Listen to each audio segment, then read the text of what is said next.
Muy buenas tardes, señoras y señores. Bienvenidos al atardecer de este jueves, día 22 de mayo de 2025. Malas noticias para el presidente del gobierno. Y no porque fueran esperadas son, digamos, menos malas. Se sabía que esto iba a ocurrir, o por lo menos había un alto grado de probabilidades de que ocurriera, pero ha ocurrido. Y cuando ocurre, pues se consuma algo que para el presidente del gobierno tiene que ser un trago difícil de digerir. La jueza del juzgado número 3 de Badajoz, que se llama Beatriz Viedma, ha emitido ahí un auto, ha publicado un auto que se ha publicado ya en todos los medios de comunicación, en el que envía a juicio a David Sánchez, hermano del presidente del gobierno, también al presidente de la Diputación de Badajoz. Ahora hablaremos de eso porque en este extremo hay algún punto de confusión, y a otros 8 procesados por presuntos delitos de prevaricación y tráfico de influencias. Saben que el asunto de fondo es que el presidente de la Diputación contrató al hermano del presidente del gobierno sin seguir las normas establecidas, saltándose la torera a otros candidatos con más méritos e incluso inventándose un cargo a la medida del hermano del presidente del gobierno. Y eso es lo que ha estado valorando durante toda la instrucción la jueza. Hace una semana la Fiscalía pedía el archivo de la causa porque decía que no veía ningún delito. Hubo unas declaraciones muy temerarias del presidente de la Diputación de Badajoz, del señor Gallardo, que dijo: se ha hecho justicia y así acaba un sufrimiento injusto. Y yo recuerdo haber comentado aquí a micrófono abierto con todos ustedes diciendo: estas declaraciones o son de un ignorante o son de un mentiroso que pretende cambiar la atención, porque la Fiscalía puede pedir lo que le dé la gana, como cada una de las partes, y luego la jueza hará lo que en conciencia crea que tiene que hacer.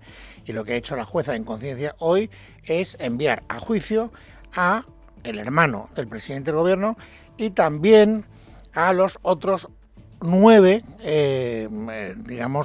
personas procesadas, imputadas en esa misma causa. Uno de ellos el presidente de la Diputación de Badajoz. Ya les digo que sobre esto hay algún tipo de confusión, pero eso se lo quiero explicar después. Ahora vamos con el hecho fundamental. Quien lo cuenta bien es Miguel Ángel Pérez. Buenas tardes. En un auto de 18 páginas al que ha tenido acceso Libertad Digital, la titular del juzgado de instrucción número 3 de Badajoz, Beatriz Viedma, rechaza el recurso presentado por David Sánchez contra su procesamiento por delitos de prevaricación y tráfico de influencias y acorrala al propio Pedro Sánchez por el enchufe de su hermano en la Diputación Provincial de Badajoz. Según la magistrada, lo que sí consta por ser hecho público y notorio es que su hermano había sido secretario general del PSOE y volvió a serlo durante el periodo de adjudicación del puesto, y como tal había visitado en diversas ocasiones Badajoz y la provincia, y por razón de dicho cargo y de dicha pertenencia al partido político, él y su entorno cercano tendrían relaciones estrechas con otros miembros del partido en Extremadura con capacidad para influir en las personas que tenían competencia para crear el puesto. Cabe destacar que en un segundo auto al que ha tenido acceso LD, la instructora acuerda además la apertura de juicio oral contra el propio David Sánchez y otras 10 personas por prevaricación y tráfico de influencias, lo que le lleva al banquillo. Bueno, una de esas personas, insisto, es el presidente de la Diputación de Badajoz, el señor Gallardo. Bueno, vamos a ver. Gallardo, esto ya lo saben porque es información de hace 2 o 3 días, se inventó una auténtica martingala, una maniobra de ingeniería jurídico-parlamentaria para aforarse en el último momento. Él sabía, o por lo menos intuía, que la jueza Viedma iba a tomar esta decisión y dijo: pues, ¿qué puedo hacer? Protegerme. ¿Cómo me protejo? Buscando un aforamiento. Y entonces pone en marcha un mecanismo que ahora vamos a recordar para ser aforado, es decir, para convertirse en diputado regional de Extremadura y por lo tanto estar aforado y estar protegido por el Tribunal Superior de Justicia de Extremadura. La pieza de ingeniería jurídico-parlamentaria de verdad que parece una charlotada. Ahora la vamos a contar, y además han metido al partido en un lío verdaderamente monumental, pero monumental. O sea, la polémica, el follón, la vergüenza ajena, el sonrojo que hay ahora mismo entre los socialistas extremeños clama al cielo. Vamos a recordarla para que estén ustedes en el contexto y luego les cuento los pasos inmediatamente posteriores. Lorena López Lobo. La maquinaria puesta en marcha por Miguel Ángel Gallardo, líder del PSOE de Extremadura, para lograr su aforamiento exprés en el caso del hermanísimo, ha provocado un cisma interno en el PSOE de Extremadura de proporciones imprevisibles en el seno del partido debido a la pésima imagen pública ofrecida. Acusado por la jueza de prevaricación y tráfico de influencias por la contratación del hermano del presidente del gobierno en la Diputación Diputación de Badajoz, su intento de desplazar a toda costa la investigación al Tribunal Superior de Justicia de Extremadura ha desatado el caos en las filas socialistas de esta comunidad. La cronología de los hechos es la siguiente. El martes por la mañana, la que fuera jefa de gabinete de Gallardo en la Diputación de Badajoz desde 2015, María de la Cruz Rodríguez, presentó su renuncia como diputada regional. Pocas horas después, los 4 siguientes de la lista, también 3 de ellos altos cargos subordinados de Gallardo en la Diputación, se fueron al notario y formalizaron su deseo de no recoger el acta para que corriera el turno y el escaño le correspondiera al propio líder autonómico del PSOE. Esa misma tarde, Maribel Cortés, la subdelegada del Gobierno de Badajoz, recibió una comunicación desde la dirección del partido donde se le trasladaba que tenía que dejar de inmediato su puesto para que la sustituyera María de la Cruz Rodríguez, la persona que se había inmolado horas antes por Gallardo. Sin embargo, el delegado del Gobierno, José Luis Quintana, se negó al cambalache. Es una persona de mi confianza, de aquí no se mueve, advirtió. Bueno, estos son hechos y además corroborados por declaraciones. Y esto demuestra hasta qué punto estaba desesperado Miguel Ángel Gallardo. Bueno, ¿por qué les digo que hay cierta confusión? Es evidente que él puso en marcha todo ese mecanismo para lograr un aforamiento que le protegiera y que por lo menos dilatara el juicio oral que iba a decretar, como así ha sido Beatriz Biedma, la titular del juzgado número 3 de Badajoz. Sin embargo, fíjense, hoy leerán, si lo miran ahora mismo, en todos los medios de comunicación, que, según la información, se desprende que la juez Biedma envía al banquillo no solo al hermano del presidente del Gobierno, sino también al presidente de la Diputación. Sin embargo, el diario El Mundo nos da cuenta, y es el único medio en el que lo he podido leer, por eso lo cito, que la jueza da 5 días a las defensas para que formulen sus alegaciones y puedan presentar recurso ante la audiencia provincial. Se da la circunstancia, estoy leyendo textualmente la información del diario El Mundo, de que Gallardo logró su aforamiento in extremis ayer, día 21 de mayo, al registrar la Asamblea su acta de diputado regional. Una situación que se ha dado a conocer después del auto de la jueza y que ha podido comprobar el diario El Mundo. Por lo tanto, como doy por hecho que esta información es fiel, porque ha sido comprobada por El Mundo, pues podemos decir que efectivamente, aunque sea in extremis, el señor Gallardo ha conseguido su objetivo. Y es que este auto a él no le afecte porque en el momento en el que se ha dictado, es decir, esta mañana, él ya estaba aforado desde unas horas antes. Es una cuestión que no es menor y que demuestra hasta qué punto el señor Gallardo, que me perdone, no lo conozco, creo que no he hablado con él en mi vida, es un mentiroso de tomo y lomo. Es que no se me ocurre otra palabra, tampoco lo quiero ofender, pero es que no creo que el diccionario permita mucho margen de duda.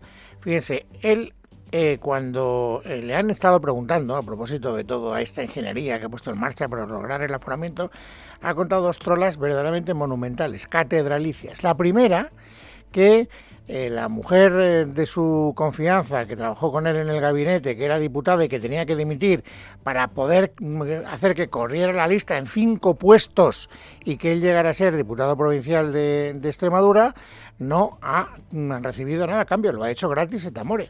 Maricruz Rodríguez, cuando decide dar un paso atrás, y que yo se lo agradezco, lo hace desde la responsabilidad, pero sobre todo sin nada a cambio. Y entonces, ¿por qué, pregunto, señor Gallardo, por qué, y esto es público, notorio, y no es una especulación, ni es un bulo, ni es una conjetura, por qué le dicen a la subdelegada del Gobierno que tiene que dimitir para que esta mujer ocupe su cargo? ¿Y por qué el delegado del Gobierno en Extremadura dice bajo mi cadáver? Eso no va a ocurrir. ¿Por qué? ¿Por qué miente usted de una manera tan escandalosa? Y luego viene la mentira más gorda, la segunda, que todavía, si la primera era catedralicia, esta es, no sé qué hay más grande que una catedral, un pirenaica, porque no se me ocurre ya un sistema montañoso más abultado. Fíjense lo que dice a propósito de por qué él buscó el aforamiento en este momento. Mire usted, si yo he dado el paso ahora y no antes, ha sido porque he querido que termine el proceso de instrucción. Podía haberlo hecho antes, podía haberlo hecho hace un año y no hubiera estado en este calvario judicial sobre la base de una farsa. Ya.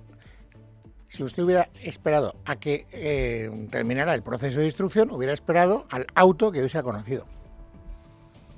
Porque eso es lo que pone punto final al periodo de instrucción. Y entonces usted en este momento tendría que sentarse en el banquillo. Usted no ha querido esperar a que acabara el proceso de instrucción, ha querido adelantarse para conseguir lo que finalmente por pocas horas ha conseguido. Y es que sí, se coma el marrón el hermano del presidente del gobierno y usted tarde en comérselo, porque eso no quiere decir que usted no se vaya a sentar ante la justicia. Eso quiere decir que ahora el Tribunal Superior de Justicia de Extremadura tendrá que volver a revisar su caso porque es usted un aforado y ganará usted unos meses de tortura, por cierto. Le auguro yo, pero a lo mejor me equivoco en ese augurio. Bueno, esta es una de las noticias desde luego más destacadas del día, pero no es la única que tiene que ver con la corrupción. ¿Por qué? Porque el otro gran asunto que todavía no se ha plasmado es el presunto, habrá que decir, informe de la UCO sobre Santos Cerdán, del que tanto hemos hablado durante los últimos días.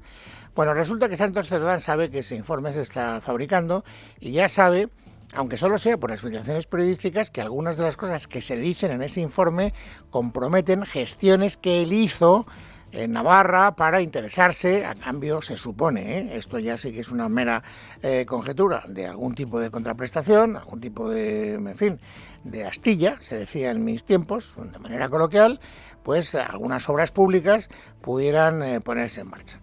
¿Qué hizo el señor Santos Cerdán? Nada más saber que ese informe estaba en el horno, a punto de salir. Buscarse una coartada. Problema, que la coartada le duró poquísimas horas. ¿Por qué? Ángeles Hernández. Cerdán argumentó el martes que durante años ha preguntado muchas veces sobre obras en la comunidad foral porque es su trabajo como diputado. Las palabras textuales de Cerdán a la prensa en defensa propia fueron: yo como diputado de Navarra he hecho muchas veces preguntas sobre obras en Navarra y como coordinador territorial, el cargo que ostentaba cuando José Luis Ábalos era el secretario de organización en el año 2020, también preguntaba por obras en el resto del territorio, como he hecho yo y como han hecho los 350 diputados que hay en el Congreso. Os digo una cosa, ninguna de esas es constitutiva de ningún delito.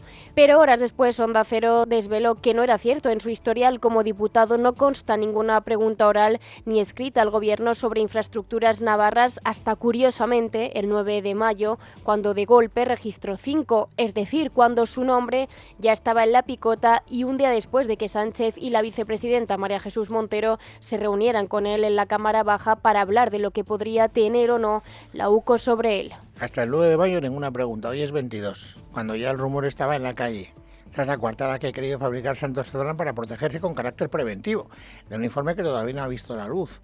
Bueno, pues a pesar de la burda maniobra que salta a la vista, fíjense, la portavoz del Gobierno hoy, Pilar Alegría, ha querido defender a Santos Cerdán diciendo que por supuesto que es normal que se pregunte en el Congreso de los Diputados a propósito de las obras que se están llevando a cabo en la circunscripción de cada diputado. Yo he sido diputada durante años y seguramente si ustedes entran al registro de las preguntas que realicé, como todos los diputados, trasladábamos a los distintos ministerios interés sobre obras de índole, por supuesto, en materia de carreteras o en materia de medio ambiente, en materia educativa. Yo ignoro las que usted ha podido hacer. No he tenido ni la molestia ni la curiosidad por ir a la hemeroteca para saber cuántas preguntas usted como diputada hizo a propósito de obras en su circunscripción. Lo que sí que es verdad, lo que es un hecho cierto, al cual usted no quiere dar respuesta, es que el señor Santos Cerdán hasta el día 9 de mayo no había hecho ninguna. Por lo tanto, la explicación que usted me está dando, señora portavoz, y lo vuelvo a repetir, no se me ocurre otra palabra más descriptiva y más apropiada según el diccionario de la Academia, es miente. O por lo menos busca una falsedad para defender a un conmilitón suyo que además es el número 2 del partido y por lo tanto su superior jerárquico en el partido, no en el Gobierno. Bueno, pues muy bien. ¿Por qué me sorprende tanto esta actitud de desfachatez? Porque fíjense, hoy Pilar Alegría ha estado en la comisión del Senado que está investigando el caso Ábalos y en un momento determinado, hablando a la bancada del Partido Popular, que es mayoritaria en la Cámara Alta, ha hecho en voz alta esta reflexión. Hay una frase que seguramente todos ustedes conocerán, que fue del míster Luis Aragonés, que le preguntaron: míster, ¿qué es el fútbol? Y dijo: ganar, ganar, ganar, ganar, ganar, ganar, ganar, ganar y después ganar, ganar, ganar, ganar. Pues este símil me sirve para decir: ¿y qué es el Partido Popular? Mentir, mentir, mentir, mentir, mentir, mentir, mentir, mentir y después mentir. Bueno, lo que me consuela es que aquí, como ven ustedes, lo de llamar mentiroso no es algo que a mí se me haya ocurrido de casualmente. Es moneda de cambio habitual en la clase política española. Pero lo dice, fíjense, en un día en el que podemos constatar que miente de manera escandalosa el señor Gallardo, es un hecho. Él no ha esperado a que acabe la instrucción del caso, porque si hubiera esperado en este momento estaría ya en el banquillo. Y en el momento en el que sabemos que el señor Cerdán mintió cuando dijo que había hecho preguntas, no había hecho ninguna hasta el día 9. 2 mentiras clamorosas, contrastadas, no especulativas. Y sin embargo aquí sale la portada del gobierno diciendo que quien miente es el adversario.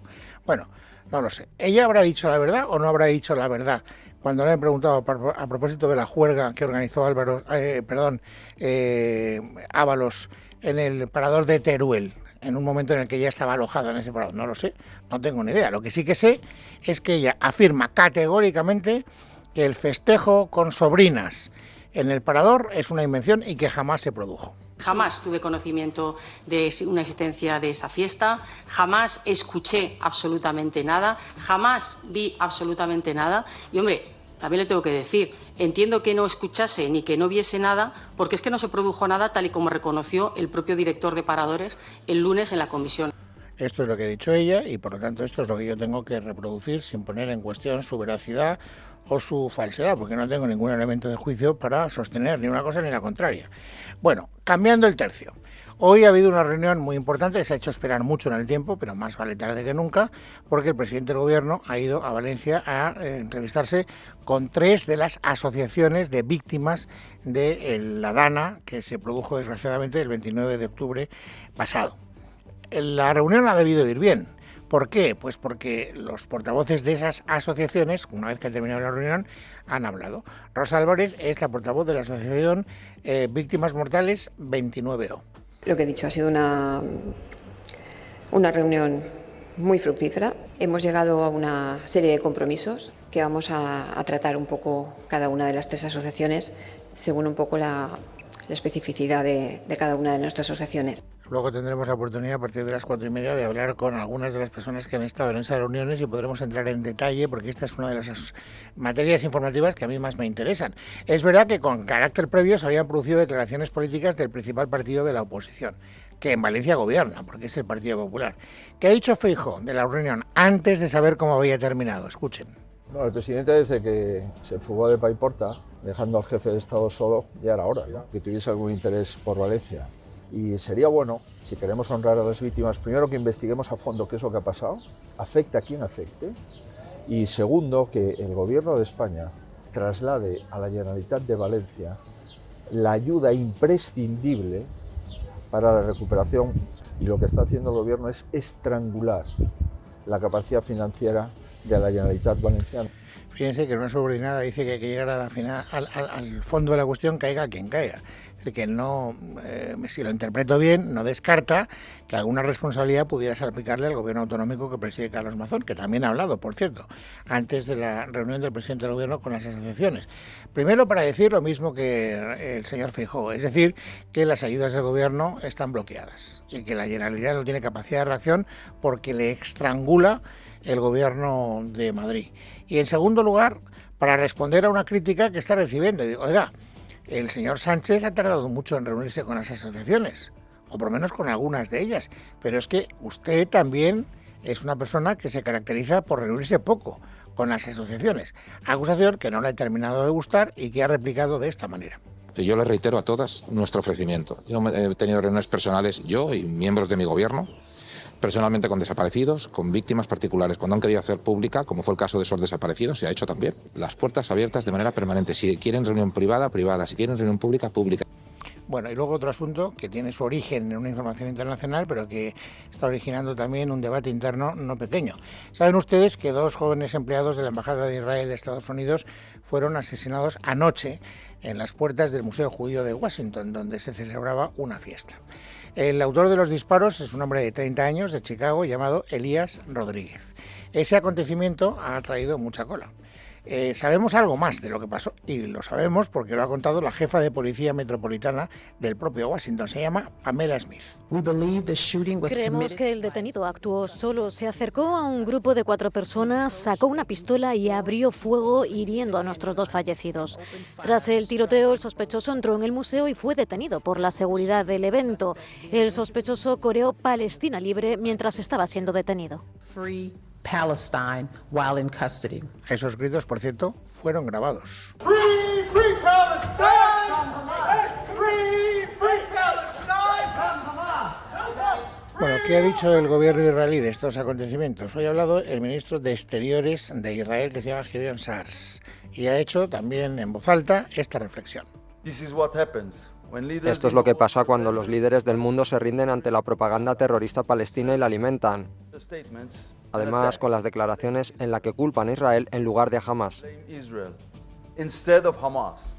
Bueno, esto es el resumen de acontecimientos informativos que no han ocurrido en nuestro país, pero que han tenido eco en nuestro país y por eso han desencadenado una polémica que me parece que es interesante conocer. Sobre todo porque hace referencia a una aparente, al menos aparente, contradicción por parte del del principal partido de la oposición, de Alberto Núñez Feijóo.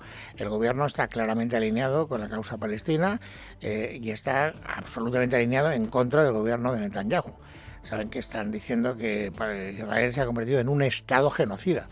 Lo del Estado no deja de ser muy llamativo, será un gobierno genocida en todo caso, pero bueno, da igual, no me quiero meter ahora en ese jardín.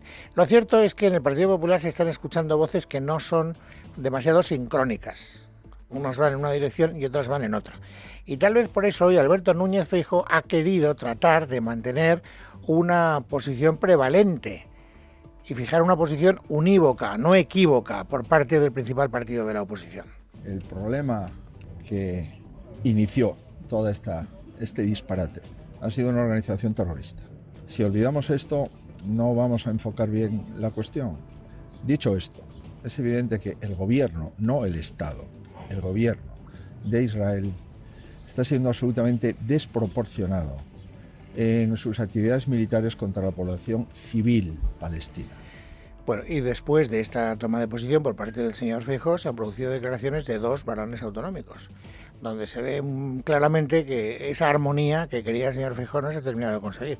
Primero ha hablado Moreno Bonilla en unos términos idénticos, casi idénticos, siendo seguidismo argumental clarísimo de lo que ha fijado el presidente del Partido Popular, pero es que en la Asamblea de Madrid Isabel Díaz Ayuso había hecho un discurso que no diré que discrepa radicalmente, pero que no es exactamente el mismo. Y aquí los únicos que han hablado de genocidio son ustedes y su jefa, cuando llamó a exterminar a Israel desde el río hasta el mar. Eso sí, luego se puso la toquilla, la rebequilla y se fue a hacer sex al Vaticano. Es la misma. ¿Y qué hacen las autoridades palestinas por proteger a su gente? Ni agua, ni educación, túneles para bombardear sistemáticamente a Israel. Bueno, es jueves, es 22 de mayo de 2025. Vamos, amigos, ahora a completar el paisaje informativo sobresaliente del día. Esther Nieto, bienvenida, buenas tardes. Buenas tardes, Luis. El Partido Popular ha presentado un escrito ante el Tribunal Constitucional donde solicita que paralice la tramitación de su recurso contra la ley de amnistía hasta que el Tribunal de Justicia de la Unión Europea se pronuncie sobre las cuestiones planteadas por otros tribunales españoles respecto a esta norma. Los populares siguen así la estela de los 3 magistrados conservadores del TC, Enrique Arnaldo, Concepción Espejel y César Tolosa, que dirigieron un escrito al Pleno donde pedían aguantar este primer fallo hasta que el TJUE se pronunciara. Sin embargo, recordamos que este pasado lunes el presidente del Constitucional, Cándido Conde Pumpido, lo rechazó y mantiene el calendario previsto. El Pleno monográfico para debatir y resolver el recurso del PP comenzará el 24 de junio, por lo que esta decisión implica que el Constitucional resolverá sobre la amnistía antes del verano, sin esperar el pronunciamiento previo de la justicia europea. Y por cierto, que hoy también el Parlamento Europeo ha lamentado en un informe los ataques al Estado de Derecho y la separación de poderes por parte del gobierno de Pedro Sánchez, centrando la preocupación en la aprobación de la ley de amnistía, considerada por la Eurocámara como contraria al ordenamiento constitucional y europeo. Carmen Arreaza. El Pleno de la Eurocámara ha lamentado este jueves los ataques al Estado de Derecho y la separación de poderes por parte del gobierno de Pedro Sánchez. Lo ha manifestado en un informe sobre la actividad de la Comisión de Peticiones celebrada durante el pasado año y que se hace eco de un incremento repentino en las consultas españolas sobre la ley de amnistía.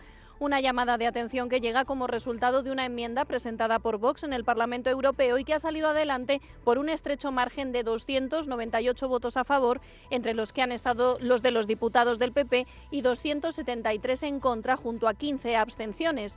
El informe en su redacción inicial ya indicaba que la Eurocámara toma nota del incremento repentino de peticiones de origen español durante el segundo semestre del año pasado, acerca de los riesgos que para el Estado de Derecho en España representaba la voluntad del Gobierno de Sánchez de aprobar una ley de amnistía contraria al ordenamiento constitucional y europeo. Con la propuesta del Grupo Patriotas por Europa, a través de los eurodiputados de Vox, la redacción definitiva incluirá también que la institución europea lamenta los ataques al Estado de Derecho y la separación de poderes perpetrados por el Gobierno de España. Y cambiamos de asunto porque esta pasada noche ha sido la primera con controles de acceso al aeropuerto de Barajas. Una primera noche que ha transcurrido sin incidentes relevantes, ya que muchas personas sin hogar lograron entrar antes de que comenzaran las restricciones a las 9 de la noche, anticipándose al cierre de puertas y a la vigilancia reforzada que solo permite el acceso a pasajeros, acompañantes y trabajadores acreditados. Por tanto, esta no es la solución definitiva, motivo por el que el alcalde de Madrid, José Luis Martínez Almeida, y el presidente de AENA, Mauricio Lucena, se reúnen esta tarde en un encuentro que llega tras semanas de reproches mutuos sobre quién debe asumir la responsabilidad. Desde el Ayuntamiento de Madrid advierten de que es una absoluta temeridad tener a 400 personas sin identificar. Sara Becerro. Sí, ha apelado la vicealcaldesa Inmaculada Sanz a la falta de seguridad el hecho de tener a 400 personas sin identificar en el aeropuerto de Barajas. Por lo tanto, siguen pidiendo desde el Ayuntamiento de Madrid al Gobierno Central y a AENA en particular un censo para conocer la realidad de estas personas y poder buscar una solución entre todas las partes implicadas. Es una absoluta temeridad que en una situación de alerta como está este país nivel 4 tengamos en una de las infraestructuras críticas más importantes del país a 400 personas sin ningún tipo de identificación, y el Ministerio del Interior debe dejar de mirar para otro lado con este asunto. Nosotros hemos dicho desde el principio que esto requiere de una solución integral y por lo tanto de esa implicación de todos. Censo que el Ayuntamiento espera que presente AENA esta tarde en la reunión que se celebrará a las 6:30 de la tarde y a la que acudirá el alcalde, la vicealcaldesa y también el delegado de Políticas Sociales de Madrid.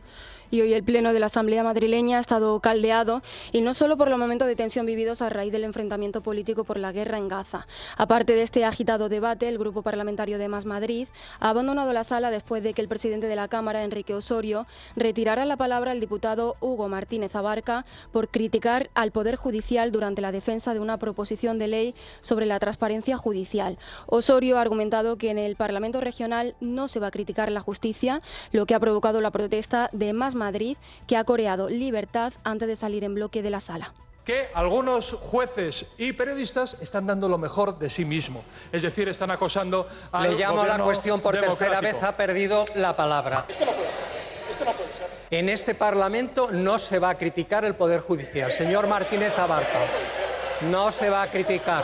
Por favor, por favor. Váyanse a sus sitios. Váyanse a sus sitios. A sus sitios. Tras su salida del Pleno, la portavoz de Más Madrid, Manuela Berguerot, visiblemente nerviosa, ha reprochado a los pasillos de la Asamblea la actuación de Osorio, denunciando que se trata de un acto de censura y un ataque a la democracia. Críticas a las que también se ha sumado la portavoz del Partido Socialista, Mar Espinar. Es intolerable, es un ataque contra la democracia y por eso desde Más Madrid nos hemos salido del Pleno. No solo se están inculcando violación de los derechos que tenemos los diputados para hablar de lo que le importa a los madrileños, sino que se está degradando la democracia en el Parlamento Autonómico que dirige la autoritaria de la señora Ayuso. O el señor Osorio empieza a asumir el lugar que ocupa en el mundo, o estamos traspasando líneas muy peligrosas en las que va a ser imposible la convivencia parlamentaria y se está perdiendo a marchas forzadas la calidad democrática de esta Asamblea.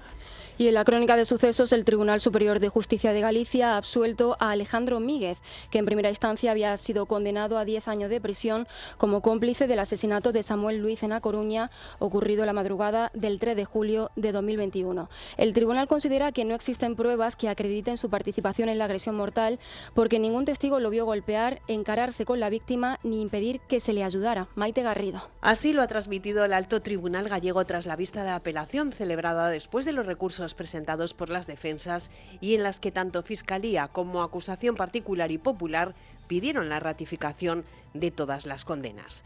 En el caso de Alejandro Míguez, la Sala de lo Civil y Penal estima el recurso de su defensa por considerar que no hay pruebas de que participase en la agresión y que hubo vulneración de la presunción de inocencia. Por el contrario, confirma la pena de 24 años de cárcel impuesta a Diego Montaña, pues en su caso concurre la agravante de discriminación por motivos de orientación sexual.